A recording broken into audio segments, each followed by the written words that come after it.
সকালবেলা ঘুম থেকে উঠেই ওকে খুঁজতেছিলাম, কোথায় গেল ঘুম থেকে উঠে। ও প্রত্যেকদিন সকালবেলা উঠে হাঁটাচলা করে, ভাবছিলাম বাড়ির সামনের দিকে হাঁটাচলা করছে। তো এদিকে আসতেই দেখি জেঠিমাদের বাড়িতে এই যে কাজ করছে। তারপর আমিও বাড়ির সব কাজকর্ম সেরে সকাল থেকে প্রায় ৯টা ৯:৩০ পর্যন্ত সব কাজ কমপ্লিট করলাম। তারপরে চলে আসলাম জেঠিমাদের বাড়িতে, কারণ আজকে জেঠু শ্বশুরের শ্রাদ্ধের অনুষ্ঠান। তাই বাড়ি ভর্তি লোকজন, আত্মীয় স্বজন প্লাস কিছু নিয়ম কানুন সব কিছুই থাকছে এই ভিডিওর মধ্যে। তবে সব কিছু নিয়ম শ্যুট করা হয়নি, ওই টুকিটাকি একটু করেছিলাম, সেটাই তোমাদের সাথে শেয়ার করলাম। এই দেখো চুপচাপ আছে। তো সকালবেলা তো স্নান করার পর নাইটি পরেই এসেছিলাম, তারপরে কিছু কাটাকাটি করে আবার বাড়িতে গিয়ে শাড়ি পরে আসলাম। আর তার সাথে ওইদিকে জুইসোনাকেও স্নান করিয়ে রেডি করে দিয়েছি, ওকে একটা নতুন জামা পরিয়ে।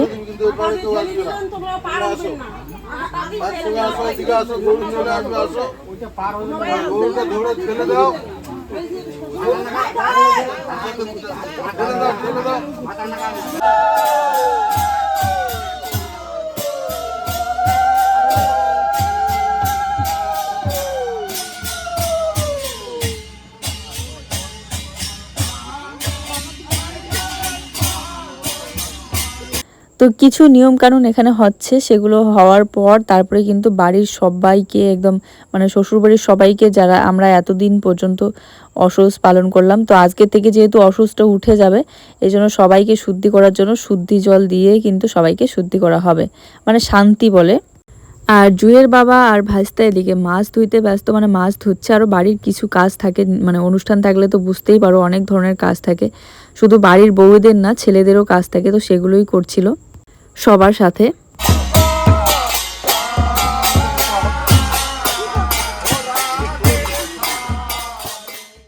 আর একটা অনুষ্ঠান মানে অনেক কিছু সবজি কাটাকাটি করা, তাই না? তো এখানে আবার বসে পড়লাম, আলু তারপরে পটল এগুলো খোসা ছাড়াচ্ছি, কাটছি। এখানে এই যে জেঠিমা, তারপরে আরও অনেক নতুন নতুন আত্মীয় স্বজন আছে, সেগুলো অনেক আত্মীয়কে আমি আবার ভালো করে চিনিও না, আবার যাদেরকে একদম ভালোভাবে চিনি তাদের সাথে তো তোমাদের সবসময় পরিচয় করিয়ে দিই।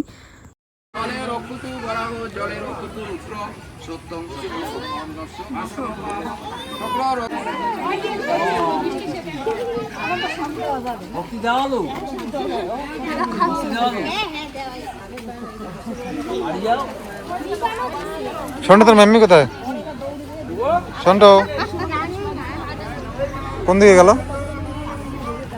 প্রথমে বাড়ির ভিতরে শান্তি জল দিয়ে শান্তি হয়ে তারপরে এখানে গরম লেগে গেল, স্নান করলাম বলে এই মাত্র। হ্যাঁ, কলে স্নান করলাম, নদীতে গেছিলাম। না, নদীতে যাইনি,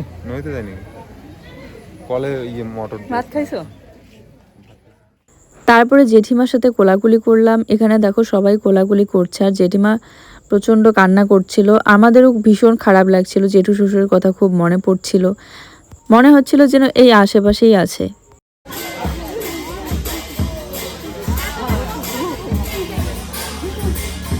এর আগে যেমন বাড়ির প্রত্যেকটা অনুষ্ঠানে থাকতো, সেরকমটাই যেন কোথাও বসে আছে, এরকম মনে হচ্ছে। একটা না,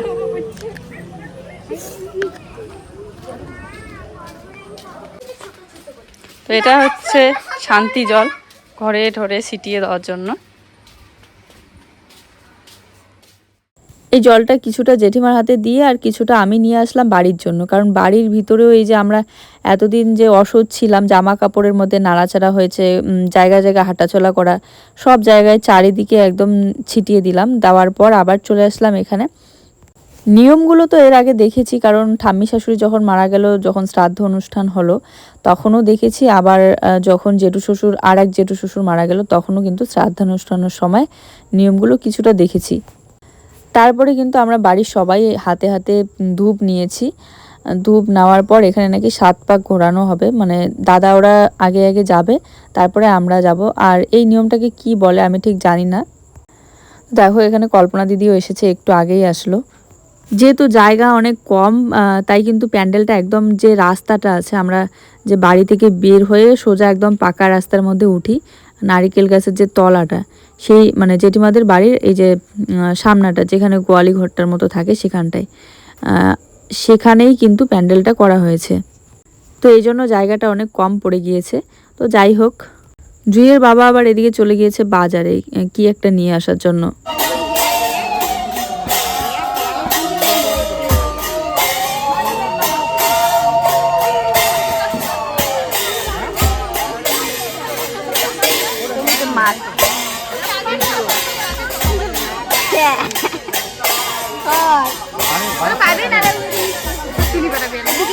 জায়গা দেয়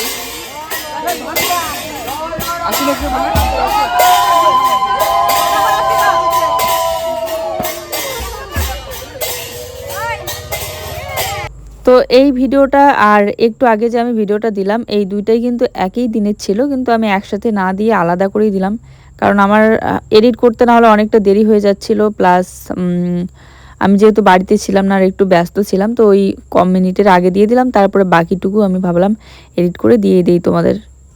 আমার মনে হয় এই যে এই নিয়মটা হচ্ছে এটা জেঠু শ্বশুরের আত্মার শান্তি কামনার জন্য, আমি জানি না, হয়তো বা তাই। চলো আমরা সবাই মিলে জেঠু শ্বশুরের আত্মার শান্তি কামনা করি। ওম শান্তি ওম। আর আমি একটা জিনিস লক্ষ্য করলাম, বিয়েতে যেমন মানুষ 7 পাক ঘোরে সবাই মিলে, তো সেরকম করেই কিন্তু এখানে 7 পাক ঘোরা হচ্ছে। আর দাদার মাথায় দেখতে পাচ্ছ একটা কলসি, সেই কলসিটা কিন্তু একটু ফুটা করে দিয়েছিল আর জলটা পড়ছিল, যত হাঁটা চলা হচ্ছিল মানে 7 পাক ঘোরানো হচ্ছিল তত কিন্তু একটু করে জলটা পড়তেছিল। অনেক কিছুই এখনো অজানা।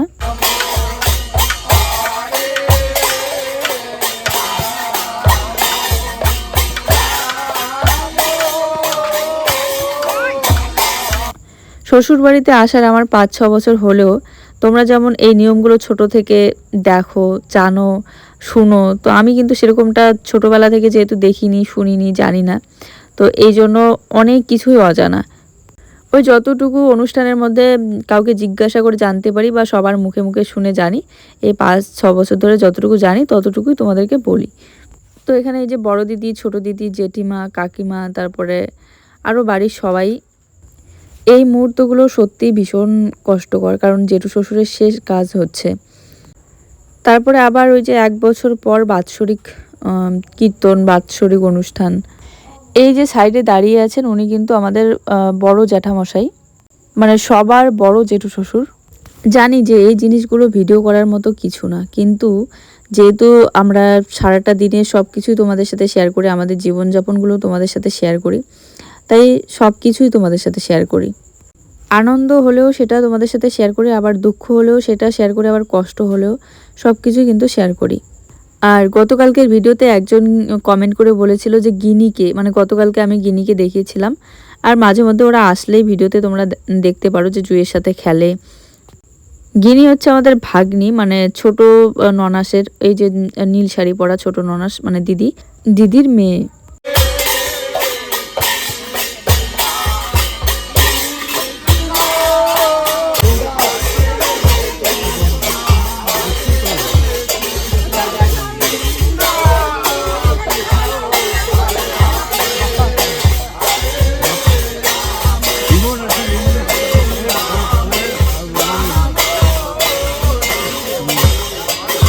তারপরে এই যে দিদি, তারপরে দাদা, জেঠিমা, তারপরে বড় দিদিরা সবাই মিলে কিন্তু মাটিতে এই যে গড়াগড়ি দিচ্ছিল, এটাও একটা নিয়মের মধ্যে পড়ে। তারপরে একে একে আমরা সবাই জেঠু শ্বশুরকে প্রণাম করে নিলাম, আর যে ধূপটা নিয়ে হাতে নিয়ে ঘুরলাম সেই ধূপটা ওখানে রেখে দিলাম। সবজিটা দেখে বসলাম খাইতে। আচ্ছা না, ওই রকম সিদ্ধ ভাত, সিদ্ধ ভাত। ওই তো সকালবেলা ভাবলাম যেহেতু এখানকার রান্না হইতে একটু দেরি আছে, তো বাচ্চার ততক্ষণে খিদে পেয়ে যাবে, তাই বাচ্চার জন্য আর আমাদের জন্য ওইদিকে একটু সেদ্ধ ভাত করে আমরা খেয়েছিলাম, ওই 1 মুঠি করে, জুইকে 1 মুঠি, আমি 1 মুঠি, জুইয়ের বাবা 1 মুঠি, ঘি দিয়ে আলু দিয়ে সেদ্ধ ভাত করে খেলাম। আর তারপরে এই যে এখানে দুপুরবেলা মাসকালাইয়ের ডাল, আর তার সাথে হচ্ছে ঘন্ট, মিষ্টি কুমড়া পুঁই শাক দিয়ে। সত্যি কথা বলতে 13 দিন পর এরকম একটা ঘন্ট খেলাম। বাড়িতে মিষ্টি কুমড়া তো রান্না করে খেয়েছিলাম লবণ আর সাদা তেল দিয়ে, কিন্তু পুঁই শাকটা খাওয়া হয়নি। শুনেছি পুঁই শাক নাকি খাওয়া যায় না, ওই যে বললাম না একদিন, এক একজন এক এক রকমের জানে। তো যাই হোক, আজকে কিন্তু পুঁই শাক দিয়ে মিষ্টি কুমড়াটা দারুণ লাগছিল খেতে।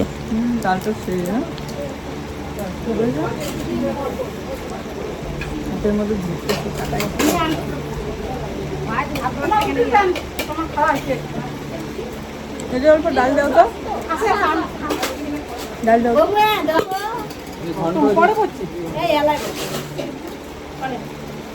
দাও তো ডাল।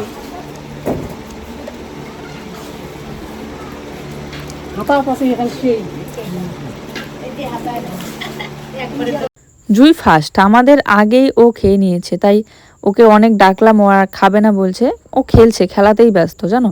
সারাটা দিন ওকে খুঁজে পাওয়া যাচ্ছে না, মানে এদিকে ডেকে নিয়ে আসি তো ওইদিকে ছুটে চলে যায়। ওই বাচ্চারা এসেছে সবার সাথে একসাথে খেলে।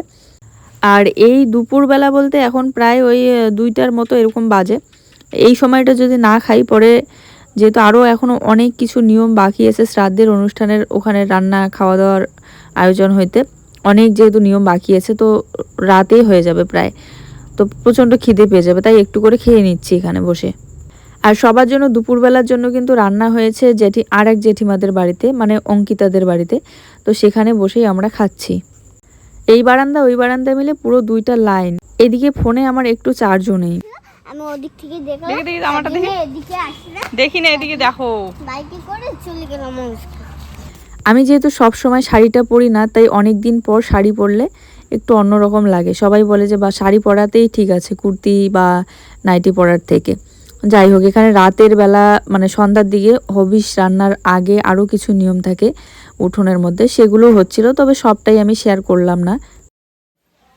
তো চাটা বানানোই ছিল, ফাটি গেছে নাকি রে? একটু জাল দিয়ে গরম করে।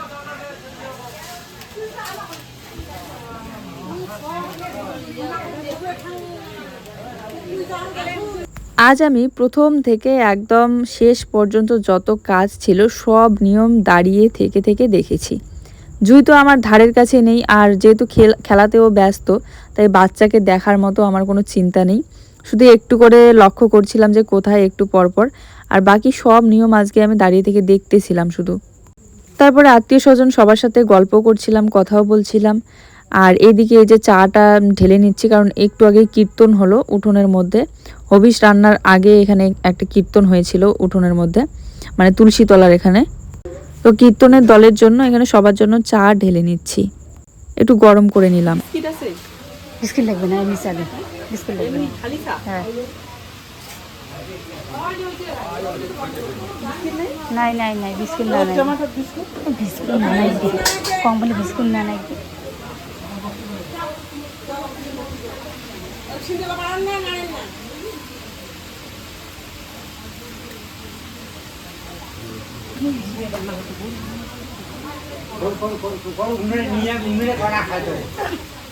ভালো না আমাকে।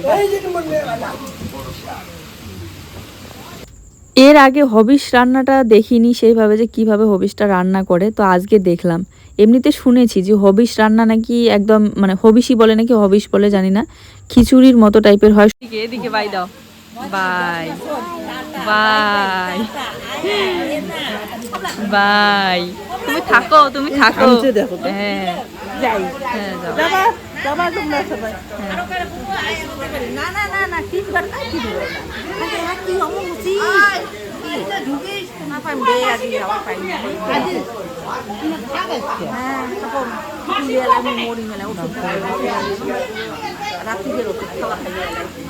তারপরে একটু সময়ের জন্য বাড়িতে গেলাম, রেস্ট করলাম, আসলাম। খেতে বসে এখন ক্যামেরা অন করতে দেখি যে ও বাবা, আমি মুখটাও এখনো ধুইনি। তাই খাবার টেবিলে বসে হঠাৎ করে মনে পড়াতে আবার বাড়িতে গেলাম, গিয়ে দেখি কেউ বাড়িতে নেই, সবাই এখানে। তো আমি একাই গেলাম, গিয়ে মুখটা ধুয়ে একদম ফ্রেশ হয়ে আসলাম, এসে আবার খেতে বসলাম। জুই তো আজকে যেহেতু ওর পিপি এসেছে, তাই আমার ধারের কাছে ওকে আর দেখা যাচ্ছে না। মানে ওকে এত করে ডাকলাম যে আসো বসে খাবা, ও অপেক্ষা করছিল ওর পিপি কখন খাবে, তাই ওদের সাথে বসে খাবে আর কি। যাই হোক, বাচ্চাদের পিসির প্রতি একটা আলাদাই টান থাকে, তাই না? তো এদিকে ওদের সাথে বসেছে, আর আমি এই যে খেতে বসলাম এদিকে। আর জুইয়ের পাপা এখন খাবে না, ও খাবে একদম পরে সবার শেষে। তো আমি বসেই পড়লাম। শ্রাদ্ধের অনুষ্ঠানে মাছ ভাত খাওয়ানো হয়, তো ডাল, মাছ আর মুড়ি ঘন্ট একটা, আর চাটনি, মিষ্টি, তারপরে স্যালাড, সব কিছু মিলিয়ে। তাছাড়া এরকম ঝাল মশলা আর হলুদ দেওয়া খাবার এই যে 13 দিনের দিন আমরা খাচ্ছি। সব নিয়ম শেষ হওয়ার পর ডালের মধ্যে পনির দেওয়া ছিল, রান্নাগুলো বেশ ভালোই লাগছিল খেতে। 13 দিন থেকে যেহেতু এরকম খাবার খাওয়া হচ্ছিল সাদা টাইপের, মানে হলুদ মশলা ছাড়া, পেঁয়াজ রসুন ছাড়া, তো হঠাৎ করে আজকে বেশি একটা খাওয়া যাচ্ছিল না। মানুষ হচ্ছে অভ্যাসের দাস, তাই না? যেহেতু এই কদিন ধরে মাছ মাংস আমরা কিছুই খাচ্ছিলাম না, তো আজকে হঠাৎ করে মাছটাও বেশি একটা মানে খেতে এনার্জি ছিল না আর কি। চলো আজকের ভিডিওটা এই পর্যন্তই। সবাই ভালো থেকো, সুস্থ থেকো, সবার জন্য রইলো অনেক অনেক ভালোবাসা। আমাদের ভিডিওগুলি ভালো লাগলে অবশ্যই লাইক, কমেন্ট আর শেয়ার করে দিও। আর যারা আমাদের চ্যানেলে নতুন প্লিজ সাবস্ক্রাইব করে দিও। আর যারা এর আগের ভিডিওটা দেখোনি, মানে আজকে টোটাল 2টা ভিডিও দিলাম, তারা 2টা ভিডিওই কিন্তু দেখে নিও আর পাশে থেকো প্লিজ। লেবুটা বেশ ভালো লাগছিল, খুব সুন্দর একটা সেন্ট, আর তার সাথে স্যালাডটা। খেতে বসার আগে, যেহেতু শেষের দিকে খেতে বসলাম, আত্মীয় স্বজন প্রায় খাওয়া দাওয়া করে বাড়িতে চলে গিয়েছে আর কি, আরও কিছু কিছু বাকি আছে। তো এই জন্য শাড়িটা চেঞ্জ করে আমি কিন্তু নাইটি পরে এসেছি। নাইটি পরাতে একটা আলাদাই শান্তি। টাটা, দেখা হচ্ছে নতুন ভিডিওর সাথে। সবাই ভালো থেকো, সুস্থ থেকো।